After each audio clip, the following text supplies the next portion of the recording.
Chance to escape Murdoch'sembrace. In 2009, I attended the wedding of News International Chief Executive Rebecca Brooks. The ceremony took place by a lake at a country estate. I stood next to Representative Piers Morgan, Prime Minister Piers Morgan, while Paul Decker, Daily Mail editor, was a few yards away. Rupert was closer to the action. David Cameron hung back up the slope. Gordon Brown, the Prime Minister,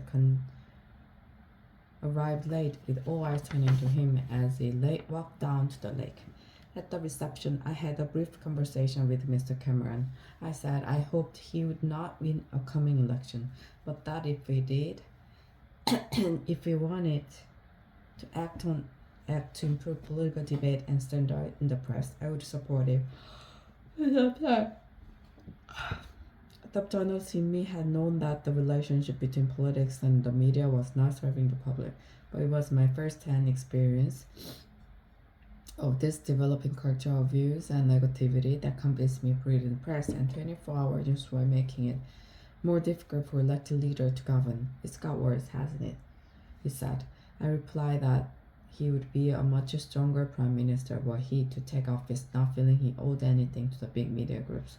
At that point, Mr. Murdoch joined us, and we changed the subject. Perhaps we should not have done so. That we did, however, illustrated something of the dishonesty at the heart of what are essentially political and commercial relationship. It is not easy to do what Ed Miliband, Labour leader, did last week, making himself an enemy of some of the media's most powerful forces. He was right that Labour got too close to News International, but he was also right that, given the media bias against us, he knew why we tried to level the playing field. In my own defense, and as my diary shows, I argued for some years with Tony Blair that we needed to act on the culture of our media. At one point, he ticked me off, asking that it not make views so obvious in front of Mr. Murdoch, his son James, and that Sinton, the chief executive of News International. Ultimately, Mr. Blair thought the press has become a problem, but that, given all our other priorities, people would not understand our taking them on. He also thought it would look like revenge for the fact they had turned against us, and there were political considerations too. Trying to govern and win election is hard enough without the press being against you.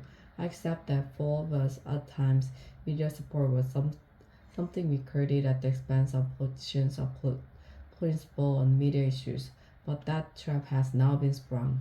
The latest revelations have forced the police, News International, and the government to act. The police will now be more vigorous. News International will continue with their kamikaze crisis management, which one day will be studied as a textbook case of how not to do it. But the most important developments are the Prime Minister dual inquiries into press practices and a new system of regulation. These mean we now have a once-in-a-generation opportunity for a new settlement between politics, the media, and the public. Nobody can argue that we have the press we deserve. Pressured by technological change, a dominant strain of police media of decline, in which this scandal is only the most dramatic development. Mr. Cameron did not look comfortable announcing the reviews. He has personal relationship at stake, and given he hired Andy Coulson as his communications director, his judgment is too.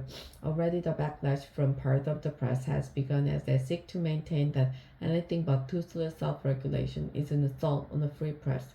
Mr. Cameron must stand back from all of that and ask himself, what is the right thing to do? He did some of it last Friday. The judicial inquiry should be far-reaching. The news of the world is far from alone in the use of devious and illegal practices, as widely ignored reports from the Information Commissioner have shown. Parts of Britain's media reminds me of the trade unions before Mrs. Thatcher. They feel untouchable. As I say above, Labour could and should have done more to deal with the fairer best, but just as the MP's expenses scandal emerged from the failure of Mrs. Thatcher's government to tackle MP salaries, so the system by which she showered honors on editors and owners. A practice to which we put an end with a rule that no serving editor could be honored. means she too has something to answer for. Whatever the past, it is Mr. Cameron who must lead the country to a better place. Mr. Miliband has shown himself capable of playing a good principled part, and so should the public.